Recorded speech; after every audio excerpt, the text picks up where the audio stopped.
आगवर ने कहा, महाराज ये गुदड़ी क्यों कांप रहा है? सनातन गोस्वामी पाद ने कहा, मुझे बुखार आया था, जोर आया था। मैंने बुखार से कहा थोड़ी देर इस गुदड़ी में रुक जाओ, मैं थोड़ा आगवर से बात कर लूं, इसलिए ये गुदड़ी कांप रहा है। आगवर को बड़ा आश्चर्य हुआ, ऐसा भी होता है, और भी प्रभावित हो गए। गोसाई जी से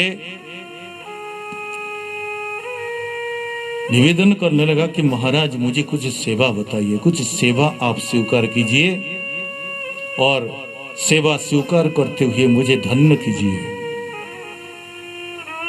सनातन गोस्वामी पाद ने कहा कि नहीं अकबर, मुझे कोई सेवा की प्रयोजन नहीं, कोई जरूरत नहीं, आपको सेवा करना है कोई दूसरे स्थान में करिए।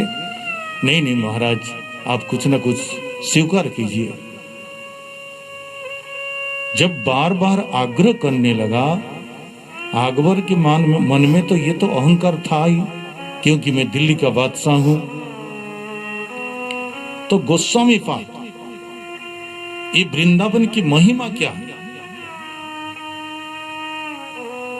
इसको दर्शाने के लिए, उसके अहंकार को चूर्ण करने के लिए थोड़ी सी कृपा किए। कृपा करते हुए उन्होंने कहा, ठीक ही है बादशाह, जब आप इतना ही आग्रह कर रहे हो तो हमारे जमुना जी के घाट थोड़ी सी टूट गई है, उसको मरम्मत कर दो। अकबर सुनकर के मन में सोचने लगा, देख लो, मैं दिल्ली का बादशाह हूँ और मुझे कह रहे कि घाट थोड़ी सी मरम्मत करने के लिए। अरे कोई मठ निर्माण के लिए, कोई मंदिर निर्माण के लिए, कोई अन्न क्षेत्र खोलने के लिए बोलते। ठीक है, जैसी गोसाई जी की इच्छा। ठीक है महाराज जी, प्रकाश से मैं कहा आप थोड़ा सा घाट दिखा दीजिए। गोस्वामी पाद ले गए, थोड़ी सी कृपा अंजन लगाते हुए दिखा दिए, ये देखो ये घाट। अकबर देखने लगा कि उस घाट में ऐसी मणियां लगी हुई थी कि उसने जीवन में कभी ऐसे मणि देखा ही नहीं। चरण में लेट गया, समझ गया, चरण में लेट गया, महाराज मैं अगर मेरे सारे संपत्ति को बेच भी दूं तो भी एक मणि नहीं आने वाला है।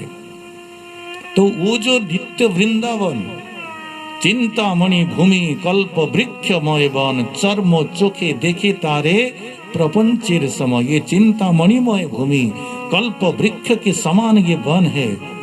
इस प्राकृत नेत्र से देखेंगे तो सब कुछ प्रपंच ही दिखेगा। प्रेम नेत्र देखे तार स्वरूप प्रकाश।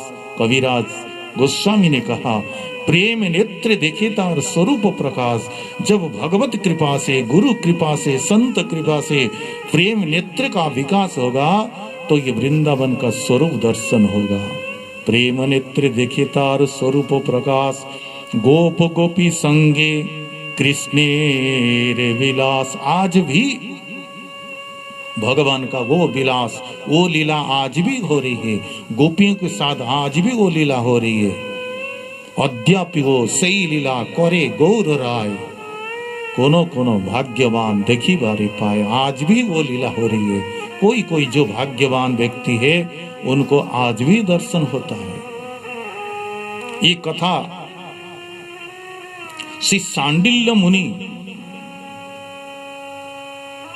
वज्रनाभ जी से एक यही बात कही थी कि ये लीला आज भी हो रही है। स्कंद पुराण में वर्णन आता है, जब भगवान द्वारका लीला संपन्न करके अपने धाम को पधारे तो पांडव से युधिष्ठिर महाराज परीक्षित को हस्तिनापुर का राजा बनाया और वज्रनाभ को मथुरा मंडल का राजा बनाया और बना करके समस्त पांडवगण स्वर्गारोहण किए। एक दिन एक बार राजा परीक्षित वज्रनाभ से मिलने के लिए मथुरा में आए। वज्रनाभ जी के संबंध में ये काका लगते हैं, चाचा जी लगते हैं। जाकर के उन्होंने परीक्षित महाराज जी को प्रणाम किया और निवेदन किया कि माथुरे तो भी सिक्तोपि स्थितः निर्जने वने को गता वै प्रजात्रता जत्र राज्यं प्ररोचते। वज्रनाभ जी कहा कि हे महाराज, माथुरे तो अभिषिक्तोपि, इस मथुरा मंडल में अभिषिक्त होने के बाद भी स्थित हूँ निर्जन वने, मैं निर्जन वन में ही रह रहा हूँ। यहाँ कोई भी नहीं है, ना कोई ब्रजवासी है, ना कोई पशु है, ना कोई पंछी है, कुछ भी नहीं है। बिल्कुल निर्जन वन में ही मैं राजत्व कर रहा हूँ। इत्युक्त विष्णुरातस्तु नंदादीनां पुरोहितम् सांडिल्यमाजुहावासु ब्रज संदेहनुत्तहे। जब वज्रनाभ जी ऐसा निवेदन किया तब विष्णुरात श्री परीक्षित महाराज नंदादीनां पुरोहितम, नंद महाराज जी के जो पुरोहित है, उस पुरोहित सांडिल्य मुनि को आजुहावासु, उनको निमंत्रण दिया, दूत भेजा, रथ भेजा। और अतोटजंग विहायासु, सांडिल्य मुनि, अटोजग मतलब अपनी कुटिया को त्याग करते हुए और राजप्रसाद में पधारे, उनको उत्तम आसन में विराजमान कराया, पाद्य अर्घ्य दे दिया, पूजन किया और उसके पश्चात निवेदन किया कि महाराज ये ब्रजमंडल ये निर्जन क्यों है, सब सुना सुना क्यों देख रहा है, यहाँ के ब्रजवासी, यहाँ के जो पशु पक्षी सो कहाँ चले गए। तब सांडिल्य मुनि ने कहा, हे वज्रनाभ, हे परीक्षित, श्रृणुतम दत्त चित्तो में रहस्यं ब्रजभूमिजं ब्रजनं व्याप्तिरित्युक्ता व्यापनात् ब्रजगुच्यते। इसका नाम ब्रज क्यों पड़ा है? व्यापनात् ब्रजगुच्यते, व्यापक होने के कारण, विभु होने के कारण इसका नाम ब्रज पड़ा है। सदानंदं परं ज्योति मुक्तानां पदमव्ययम्, सदानंदं परं ज्योति गुणातीतं परं ब्रह्म व्यापकं ब्रजगुच्यते, सदानंदं परं ज्योतिर्मुक्तानां पदमव्ययम्। हे वज्रनाभ, जो त्रिगुणातीत भगवान श्री कृष्ण है वही ब्रज है, और जो ब्रज है वही कृष्ण है। जो ब्रज वही कृष्ण और जो कृष्ण वही ब्रज। ब्रज और कृष्ण में कोई भेद नहीं है, दो अलग अलग नहीं है, एक ही है।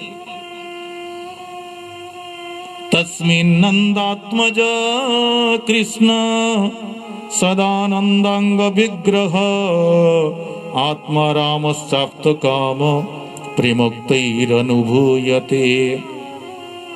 हे वज्रनाभ, तस्मिन् नंदात्मज कृष्ण, ऐसे जो ब्रजमंडल है, जो विभु है, जो व्यापक है, जो नित्य है, शाश्वत है, सनातन है,